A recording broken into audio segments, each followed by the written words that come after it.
amores. E hoje o nosso canal vai gravar aqui, ó, no Imune Kids, falando da importância da vacinação para vocês, papai, mamãe, adulto e para as crianças especialmente, né? Então, ó, fica comigo que hoje o assunto tá maravilhoso.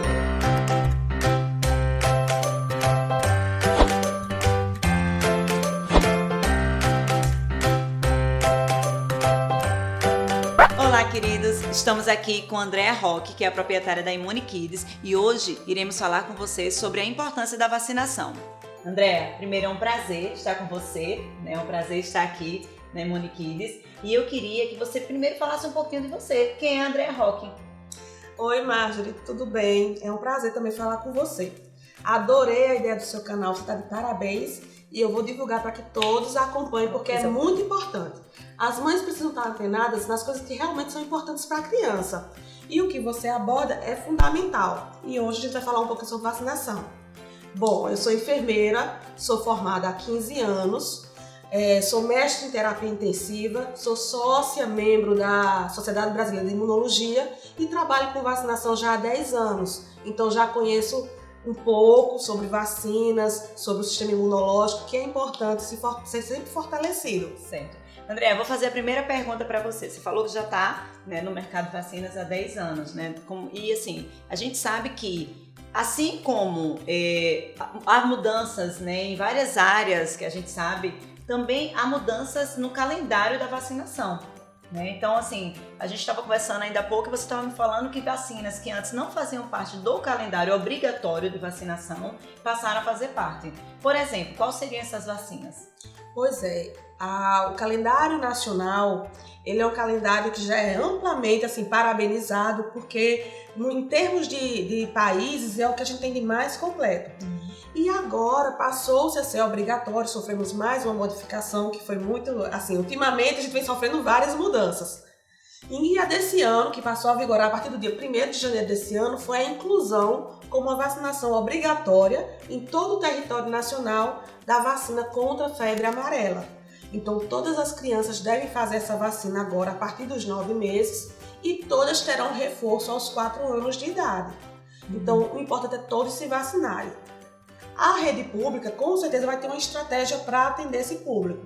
Porém, as pessoas que não vão estar nessa faixa etária e que não tomaram a vacina devem procurar as unidades privadas para estarem de acordo com a norma vigente, que o ideal é que todo mundo esteja protegido. Então, eu tenho visto que muitas doenças que eram consideradas extintas do passado estão voltando à tona, né? E muitas mães têm muita resistência à vacinação.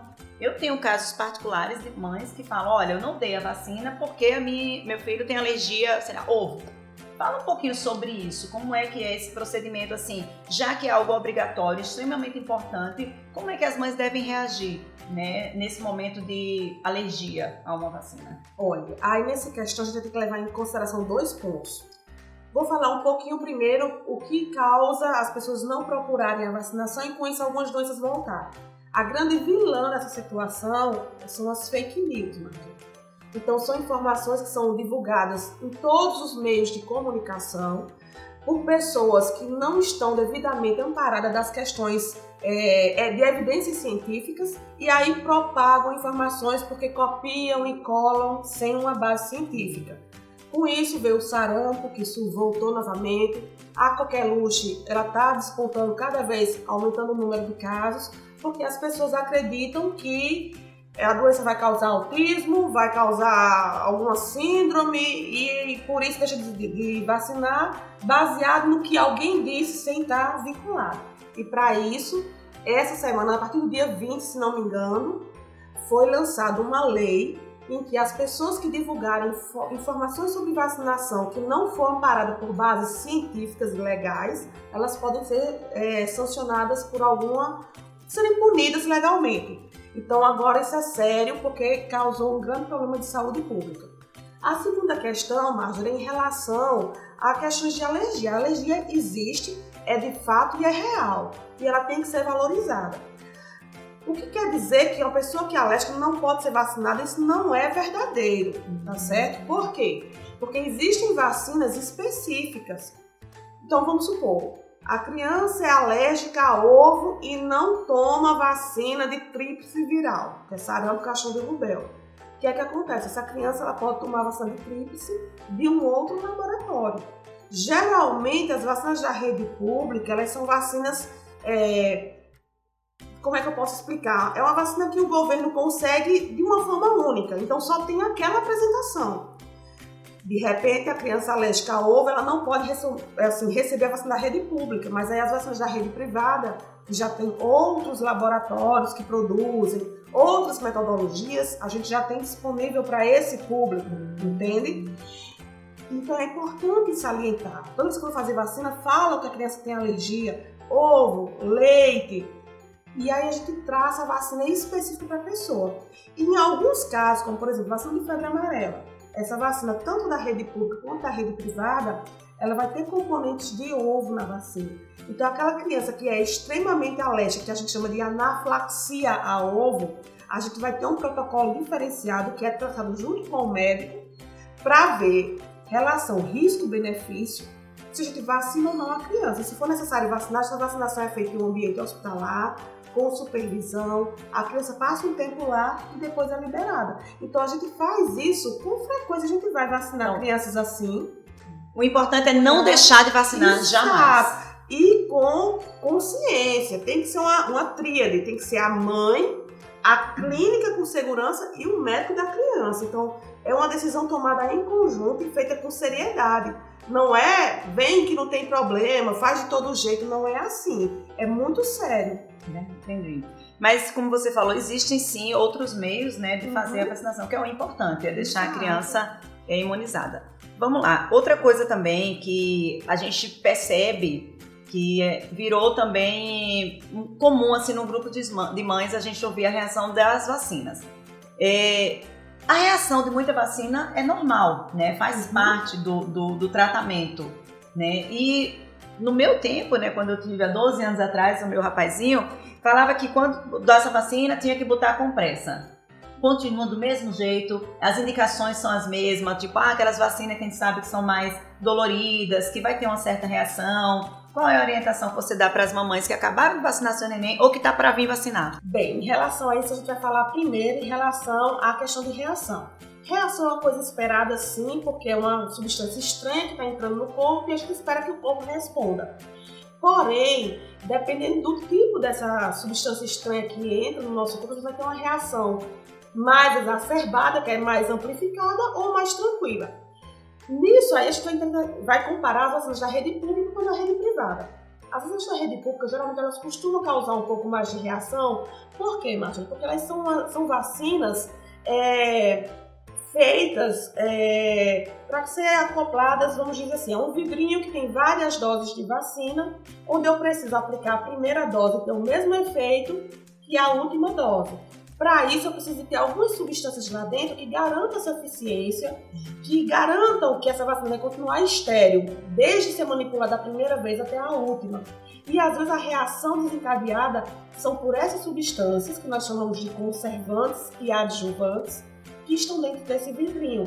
Então, às vezes as crianças têm mais reação na rede pública por essas substâncias do que na rede privada, porque as nossas doses elas são individualizadas, então cada dose para cada pessoa já está prontinha ali numa seringuinha e aí já tem menos substâncias.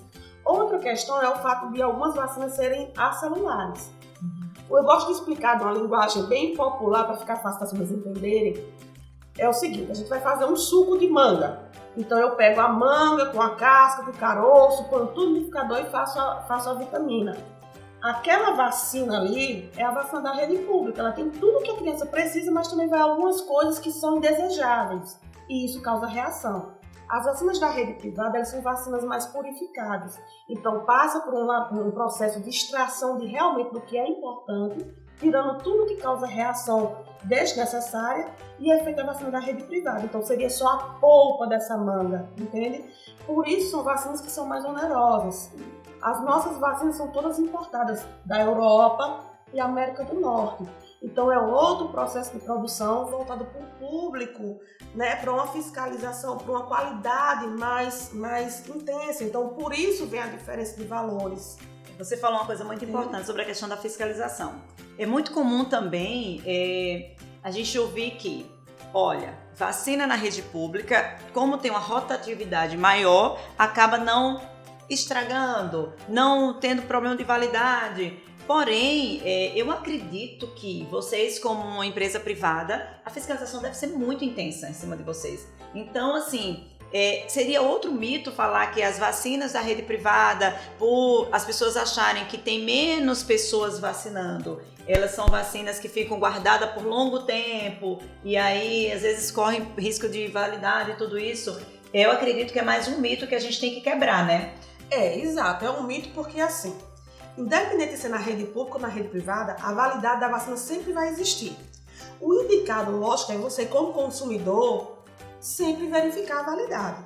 Cada empresa, da forma que trabalha, tem uma metodologia. Aqui a gente sempre apresenta ao cliente a embalagem, se ela está violável ou não, muito importante. Se ela está lacrada bem direitinho, a validade, lote. A gente costuma entregar para a família essa caixinha para que ela olhe até com calma em casa, porque às vezes a mãe está tão angustiada na hora desse momento que não presta muita atenção. Então, assim, a gente trabalha com muita segurança e qualidade nisso. Não posso responder isso de um modo geral, porque cada empresa tem uma sua metodologia de trabalho. Mas, assim, as pessoas têm que ficar atentas. Em relação à rotatividade e à dúvida que a gente tem ou não, aqui eu consigo lhe mostrar a validade. Mas na rede pública, quando você toma a vacina, você sempre vê essa validade? Então, assim, você descredenciar um serviço pelo fato de achar, de julgar sem conhecer, não é correto. Então, a gente tem que acreditar que quem trabalha com saúde trabalha com seriedade. Jamais o serviço público vai trabalhar lhe passando alguma coisa que não esteja válido, porque isso é contra os nossos princípios. E a gente que trabalha com saúde na clínica privada também. Então, a gente tem que ter muita seriedade, porque, assim, não é a compra de um produto, não é uma bolsa, não é um sapato, não é um batom vencido que se compra. É uma vida, né? É uma questão de saúde. E você põe em risco a saúde de alguém, é muito sério. E além do mais, Marjorie, eu ainda caio no compromisso que eu agrido o sistema de saúde público de um modo geral quando eu faço uma coisa errada. Por quê? Quando eu vacino o seu filho com uma vacina que não tá boa, ou porque não ficou na temperatura ideal, ou porque eu não apliquei na técnica ideal, você vai dizer assim, por que eu vou vacinar meu filho? Se eu sempre vacino e mesmo assim ela adoece. Eu vacinei para catapora, mas meu filho teve catapora. Então, será que a pessoa que vacinou realmente foi coerente, foi coesa, foi certa? Então, fazer isso de modo indiscriminado prejudica a visão que as pessoas têm da importância da prevenção. Então, a gente tem que ter um compromisso duplicado com fazer a coisa certa, porque eu não posso desacreditar a pessoa. Verdade, até porque é uma responsabilidade e é um acompanhamento, né? Você acaba acompanhando aquela vida durante... E a gente sabe que, assim como no mundo pequeninos, né, a gente tem trazido a importância para as mães de vários assuntos. Então, você faz parte também da história da criança, né? Então, a partir do momento que você, como empresa, que busca trazer a questão da vacinação, da imunidade, tudo isso, vocês vão, consequentemente, fazer parte da história da criança. Uma dúvida que eu tenho é o seguinte, existe realmente a idade exata para vacinação?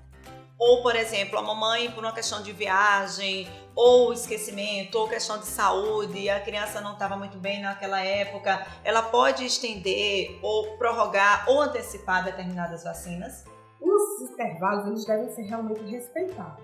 Por quê? Porque é feito estudos de dosagem de anticorpos que identificam que quando você faz a vacina naqueles intervalos, você consegue atingir o pool, quer dizer, a quantidade máxima desejada.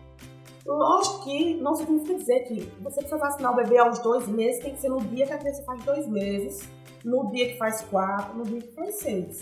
Ela precisa iniciar naquele intervalo dos 2 meses. Né? Lógico, quanto mais cedo ela começar, mais rápido ela protege a criança. No entanto, vamos supor que ela fez a vacina agora nos 2 meses. A próxima dose vai ser aos 4.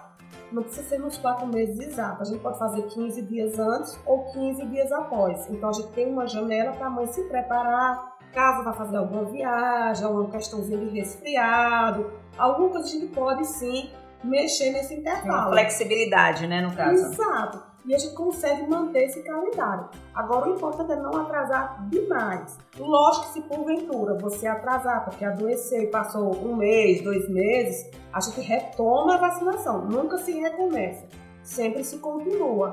Mas a gente, vamos dizer assim, eu perco um pouco da certeza da obtenção daquela quantidade máxima de proteção. Mas a gente sempre continua vacinando. Outra pergunta, Andréa, também. As mamães de primeira viagem, principalmente, elas têm muita resistência em sair em lugares públicos, né? Às vezes até por orientações médicas também, também em receber visitas em casa, porque a criança, a primeira vacina dela, né, é com 2 meses, correto? A primeira mesmo é o nascimento, que é a BCG e a hepatite B, que a criança toma às vezes ainda no hospital, na maternidade, ou logo que sai, a mãe faz. Então, essa já toma assim que nasce. E a segunda seria com quanto tempo? 2 meses. Com 2 meses. Nesse período de recém-nascido até 2 meses, é verídico essa informação? Você também concorda com a informação de que realmente as mães têm que prevenir o máximo o contato com outras pessoas até? Eu acho que eu passei por uma situação, né, como mãe, que o médico chegou, eu protegia tanto o meu filho, e o médico chegou e falou assim, ele começou a aparecer bolinhas, eu falei, meu Deus, deu alergia. A médica falou assim, não, meu filho, seu filho tá com calor. Porque de tanto que eu botava cobertores e mantas e todas as proteções possíveis, né? E às vezes você recebeu uma visita e tudo isso. Seria, tipo, um certo exagero ou não? Isso procede? Em relação a proteger realmente da comunicação em geral com as pessoas é importante. Porque existem algumas doenças que elas são transmitidas pelo ar e aí realmente a criança não tem imunidade ainda. Você vai lembrar, Marjorie, que quando a gente está gestante, a gente toma umas vacinas. Sempre toma, pelo menos uma, que é a DTP, difteria tétnica coqueluche. A coqueluche é aquela doença do cough, daquela tosse que não tem mais fim, que as crianças geralmente têm. Então a mãe toma na gestação para proteger a criança nesse primeiro início. Porém, essa imunidade que é passada para o bebê não é uma imunidade tão forte. Mesmo a mãe tendo tomado, a criança ainda fica suscetível. Então a mãe não passa a doença para a criança, mas o pai que não tomou a vacina passa. A avó que não tomou a vacina. Uma visita, passa, né? As visitas que você não vai dizer assim, todo mundo que visitar meu filho vai ter que ter tomado a vacina de DTP. Então, o que acontece? A criança é suscetível. E uma das maiores causas de morte infantil é a coqueluche. Então, o que acontece? Essa questão de dar uma isolada no início é importante. Então, a criança toma a vacina, ela tem um período para desencadear a reação, já começa logo na hora que toma, mas ela vai atingir um platô mais intenso, um pico, em torno de 10 a 15 dias após a imunização. Então, a partir desse momento é que a criança ela pode ficar mais aberta para alguns contatos. Até então, a gente deixa a criança um pouco isolada e, se possível, orienta os comunicantes diretos, que no caso o pai, tios, avós, a babá que está com a criança, a tomarem a vacina. Isso, era isso que eu ia te perguntar, seria minha próxima pergunta. Os pais, ou no meu caso, eu tenho quase 40. Se por acaso descobrir que teve vacina que eu não tomei, é possível, há tempo de tomar, tem algumas vacinas que são... Meu filho fez 12 anos, quando ele tinha 10 ele teve que tomar várias vacinas, que se não me engano vence a cada 10 anos. Exato. Então assim, os adultos também podem tomar, se já tiver tomado e não lembrar. E acontece muito isso, né? Hoje a gente tem uma segurança maior com cartão vacinação, mas antigamente não tinha. Se por acaso eu não lembro que eu tomei determinada vacina, na rede privada eu também posso tomar essas vacinas? Eu encontro elas? Não só pode, como deve, Marjorie. A ideia de que só existe calendário vacinal infantil é errada. Tem calendário para adolescente, tem calendário para adulto, tem o calendário da gestante, tem o calendário do idoso, tem para atleta, tem para quem é profissional de saúde, tem para quem trabalha com crianças, tem para quem trabalha com preparação de alimentos. Então existem vários calendários. Existe calendário para quem vai fazer transplante, existe calendário para quem é diabético, são calendários especiais. Então todos esses calendários, inclusive no nosso Instagram, a gente sempre de vez em quando está publicando um calendário específico para quem pratica esporte de forma profissional, que é o calendário do atleta, porque o atleta pratica esporte, é muito saudável, mas ele tem uma alteração de imunidade que propicia ele a aquisição de doenças, e muitos não sabem disso. Então, assim, a vacina, a gente só tem a ideia de que é só para criança. E a gente precisa expandir isso. Né? Inclusive, muitos pais, né? A mamãe e o papai que estão nos assistindo, eles podem também. Agora, qual é o procedimento? Eles vão até um médico, vêm diretamente aqui, fala como é que eles conseguem direcionar. Às vezes, eu não lembro que eu tomei determinada vacina, agora eu tenho interesse de tomar. Qual seria o passo principal? Ele pode procurar, sim, o médico e acompanhá-lo. E aí também ele pode vir direto a uma clínica e fazer essa avaliação, porque como a gente trabalha com calendário, então a gente teoricamente já sabe, de acordo com o padrão da idade e o trabalho, o que a pessoa precisa tomar. Então fica a dica aí, olha, se você vai vacinar seu bebê, seu filho, pode aproveitar também e pedir uma avaliação para você. Né? É importantíssimo, porque assim, olha, eu vou explicar. Hoje em dia é muito fácil, antigamente só ia para o exterior quem fosse assim, muito milionário. Hoje em dia qualquer pessoa viaja para o exterior. Olha aí o coronavírus chegando. Vamos falar sobre isso já também. Né? Então, e outras doenças que vão aparecendo. E o que acontece? Você pode viajar para o sul do país. O Brasil, o território é imenso, então de uma região para outra você tem diferenças. A concentração da população que vai aumentando. Então a gente tem que se preparar. E vacinação não é tratamento. Vacinação é prevenção. Você está sempre trabalhando, se planejando para um dia, se vier entrar em contato, estar protegido. E não correr quando surge um boom. Como foi o caso que aconteceu com aquela história do neto do Lula, que teve meningite, que aí foi uma loucura e até o serviço privado ficou desabastecido de vacina. Então, a gente tem que se preparar e se planejar. E não se pega de surpresa. Existem vários pontos também. Vamos falar um pouquinho agora sobre esse que está sendo o assunto do momento, né? Que tem sido também a preocupação de todos, né? Que é essa história do coronavírus, que é um vírus que está sendo... Ninguém descobriu nem qual é a causa principal dele, pelo que eu entendi, né? Não sabe se está sendo tudo novo até para vocês que são da área de saúde, está sendo tudo novidade. Fala um pouquinho sobre essa questão desse vírus. Olha, em relação ao coronavírus, não tem vacina disponível ainda, estão planejando uma, né, para começar a testar, assim, para começar a lançar para a população, até porque para a Organização Mundial de Saúde, o coronavírus agora é uma questão de alerta para o mundo inteiro, então todos os países estão de alerta. O que a gente tem de orientação, gente, é porque tem que ter em mente que é uma doença transmitida por vírus. E toda doença transmitida por vírus, geralmente a transmissão é por vias aéreas. Então o que a gente vai fazer? É manter os hábitos normais de higiene e uma boa alimentação, boa ingesta hídrica, intensificar a lavagem das mãos, evitar, se alguém está um pouco doente, resfriado, evitar colégio, essas coisas para poder... Aglomeração, né? Exato, porque assim, se você está um pouquinho gripada, resfriada, você já está com o sistema imunológico mais suscetível a adquirir qualquer outra coisa. Os casos no Brasil ainda estão sendo investigados, são sob suspeita, mas a gente tem que ficar sempre alerta, porque ter cuidado, usar um álcool em gel, né? É importante manter uma distância, não compartilhar a garrafa. Esse cuidado é um cuidado para qualquer transmissão de vírus, de gripe, de qualquer coisa. Eu já ouvi falar que o Brasil, ele é um dos países que mais tem esse cuidado com a vacinação, né? Que ele é um país assim onde o índice de vacinas é muito maior do que a maioria dos outros países do primeiro mundo. Isso é verídico? É verídico, sim. Mas não quer dizer que você é protegido contra sarampo, você automaticamente está protegido contra coronavírus ou contra herpes ou qualquer outra coisa. Cada vírus requer uma vacinação própria. A importância de manter o calendário vacinal em dia é para que você não adquira as doenças que são potencialmente comuns no nosso território. Sarampo, cachumba, rubéola, catapora, agora febre amarela, entende? Qualquer luxo, difteria, tétano, são as doenças comuns, a meningite B, a C, a W, a Y, que existem no nosso território, pneumonia. Porém, algumas outras doenças que ainda não têm vacina, a gente precisa manter os hábitos de higiene, de estimular a imunidade a ficar mais fortalecida.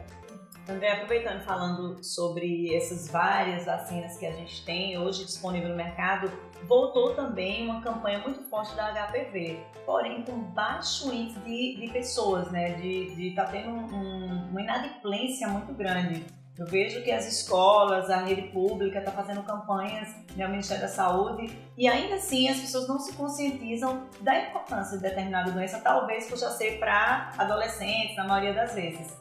Me fala também sobre isso. Pois é, todo mundo se preocupa com criancinha, né? Levar a criancinha para tomar vacina, o calendário, a carteirinha, tudo bonitinho na infância. Quando vão ficando adolescentes, adultos, as coisas vão mudando de figura. Então, em relação ao HPV, o que está muito atrelado a isso é a crença de que fake news que saíram dizendo que tomar vacina iria estimular o adolescente, a vida sexual, a questão de tomar vacina de HPV e a pessoa ter uma síndrome de Guillain-Barré, que estava dizendo que podia ter essa síndrome, ou que tomar vacina de HPV pelo fato de ter mercúrio, a criança ia ficar intoxicada por mercúrio, e várias fake news que rolaram. E aí o que acontece? As pessoas ficam com medo de tomar vacina. Só que enquanto elas estão com medo de tomar vacina e ter alguma coisa dessa que não tem fatos, evidência científica que comprove alguma coisa, o câncer vai aumentando. E aí é câncer de colo de útero, é câncer de pênis, é câncer de boca, é câncer de ânus, e o câncer vai tomando conta. É tão grande o número de casos que vai aumentando que é uma vacina cara de HPV, e assim mesmo o governo comprou a vacina e dá um grupo, uma faixa etária. Ele não dá para todo mundo, por quê? Porque é cara a vacina. A vacina que o governo dispensa é a mesma vacina que a gente vende aqui na clínica, em qualquer clínica privada. Então, o que acontece? As pessoas que estão naquela faixa etária que deixam de tomar, elas estão perdendo uma qualidade muito boa de uma vacina muito boa. Então, quem não está na faixa etária do SUS deve tomar nas clínicas privadas. E quem está na faixa etária, aproveitem a vacina distribuída pela rede pública, minha gente. Porque, assim, é ótima a vacina e é proteção contra câncer. A consequência vem depois, né? Exatamente. A gente tem que sempre se precaver. E hoje não tem mais limite, Marja. Antigamente dizia assim, é só quem tem de 9 até 26 anos. Mas o número de câncer está tão intenso que na rede privada não tem mais esse dado limite. Então, você está com 40, com 50, você tem um tipo de HPV, você pode tomar vacina para não ter os outros. Porque as vacinas não protegem todos os HPV, mas elas protegem as formas mais virulentas, mais cancerígenas, as que desencadeiam o maior tipo comum de câncer. Então é importante sim se prevenir. Não resta dúvida, não tem nem o que se pensar. Gente, a conversa tá boa, né? Eu acho que tem assunto aqui para 1 milhão de anos. Andréa, eu quero lhe agradecer, né? Foi muito rico, foi um assunto assim, tenho certeza que iremos nos encontrar mais vezes, né? Espero. Eu quero que você que está nos acompanhando indique esse vídeo, indique nosso canal, porque o nosso objetivo é exatamente esse, é orientar os pais, as mães, a toda a família, né? E trazer sempre assuntos que são importantíssimos para o nosso bem-estar. Então, meu amor, obrigado de todo o coração, né? Queria que você deixasse uma mensagem finalizando. Então, pessoal, eu agradeço a todos. Estimulo sim de forma positiva vocês buscarem sempre informações nos canais que estão realmente comprometidos com a informação verdadeira, como é o caso do Pequeninos. Então, qualquer dúvida que tiverem em relação a vacinas da rede pública ou da rede privada, ligue aqui para a Immune Kids. Estamos sempre dispostos a esclarecer você, porque a nossa preocupação não é vender, é dar informação e que você se vacine. Na rede pública ou na rede privada não importa, o que importa é o Brasil, é nós estarmos realmente com a saúde em dia. E que a carteira de vacinação é um documento. Eu tenho certeza que a identidade você guarda, que o CPF você guarda, o passaporte, mas a carteira de vacinação tem que estar junto desses documentos. Então fiquem ligados e venham nos conhecer. Gente, olha que maravilha. Acabamos de encontrar aqui o papai Roberto com a sua princesa Giovana. Quantos anos Giovana tem, Roberto? Fazer 2 anos em março. 2 anos. Roberto, primeiro eu quero agradecer pela participação em nosso canal e gostaria assim, de fazer uma pergunta a você a princípio. Primeiro ponto, né? O papai costuma vir para a vacina especificamente por quê? É assim, né? Primeiramente importante para a saúde dela, né? Para todo o calendário dela, para evitar a medida preventiva. E assim, é importante acompanhar o desenvolvimento dela, todas as coisas que ela vai fazendo ao longo da vida e para dar segurança também, né? De estar perto para passar a segurança para ela não sofrer tanto. Coisa linda, fiquei feliz. A Giovana, você falou que tem 2 anos já, né? Você sempre vacina ela na rede privada ou também já teve vacinas na rede pública? Não, costumo fazer o calendário na rede pública, mas algumas mais específicas que não tem na rede pública, eu recomendo a rede privada, né, para ela poder estar ter um leque maior de vacina. Né? Coisa boa, maravilha. Parabéns, viu, Roberto? Fico muito feliz em ter você em nosso canal. Vamos acompanhar agora, gente, o momento da vacina da Giovana, certo? Ela tá aqui ó, extremamente divertida, brincando, feliz, ou seja, já é um ambiente tranquilo para ela, que ela já está acostumada. E eu quero mais uma vez agradecer ao Roberto por estar presente em nosso canal. Eu também.